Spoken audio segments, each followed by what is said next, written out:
What's up, ladies and gentlemen, boys and girls? It's your boy, the Dread Man, representing WWG, the Wrestle with Greatness podcast, here to give you guys my Saturday night main event recap.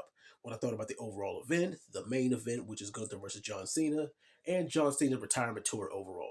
Now, my overall thoughts on the whole card, even though it was only 4 matches, pretty decent. It did what it's supposed to do for me, because the whole point of this card was a present versus future kind of card. And let's start with the opener, which was Obafemi versus the world champion Cody Rhodes. Now, this match ended the way that the majority of us thought it would, with shenanigans. But for the 10 or 15 minutes that we got for this match, these dudes were cooking. I mean, and if you don't know who Obafemi is, then damn it, you know now. But we all know that they couldn't let him go over the quote unquote face of the company. Next up was Bailey versus Sol Ruka. And for the time that they gave them, these ladies cooked as well.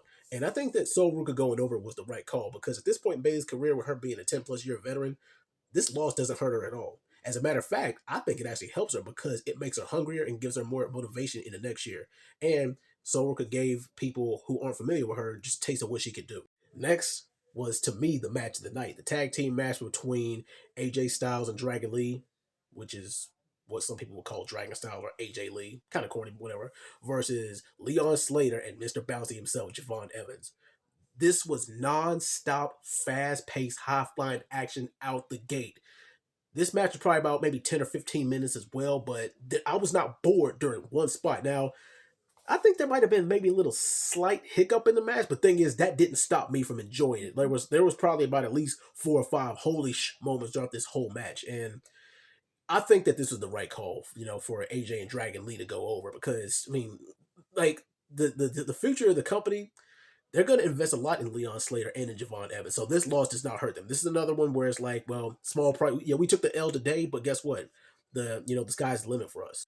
And finally, for what we were all here for, John Cena's retirement match versus Gunther. A lot of people were groaning, saying that Gunther didn't deserve to be the one to retire John Cena, but Gunther is now slowly building up his reputation as the new legend killer, the career destroyer. Overall, I think the match was solid. It wasn't a 5-star classic like some people were hoping it would be, because I don't know why. A lot of people don't like Gunther's in-ring style, but I do, because it's kind of a throwback. It's like, and it works for him and his character. If it ain't broke, don't fix it.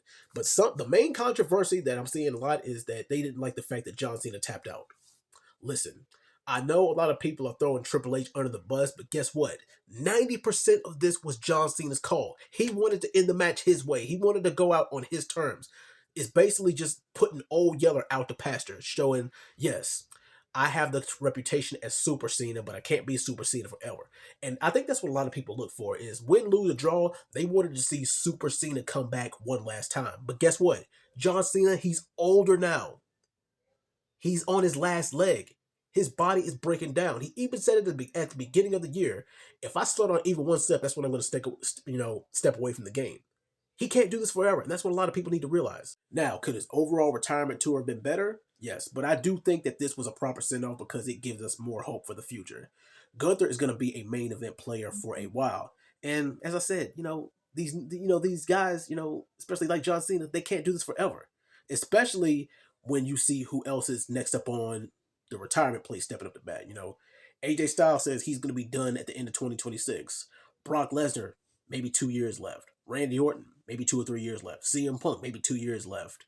Cody Rhodes, he said he didn't want to wrestle past 2030 in an interview. Roman Reigns, he's got 1 foot in, 1 foot out. He says that he doesn't want to wrestle within the next, 2 to 3 years. We might only get what? 2, 3, maybe 4 more years left of Roman Reigns? I'm not mad. My only real.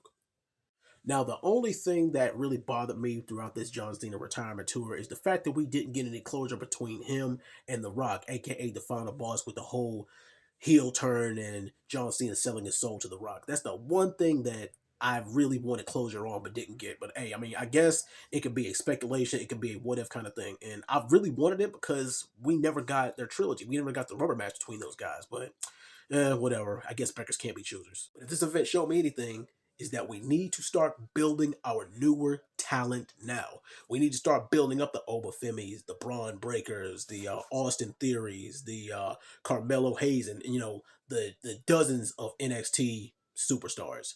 So for me, John Cena's career might not have ended on a note that a lot of people wanted it to, but the future looks bright. And that's all I got to say about that. Peace out, guys.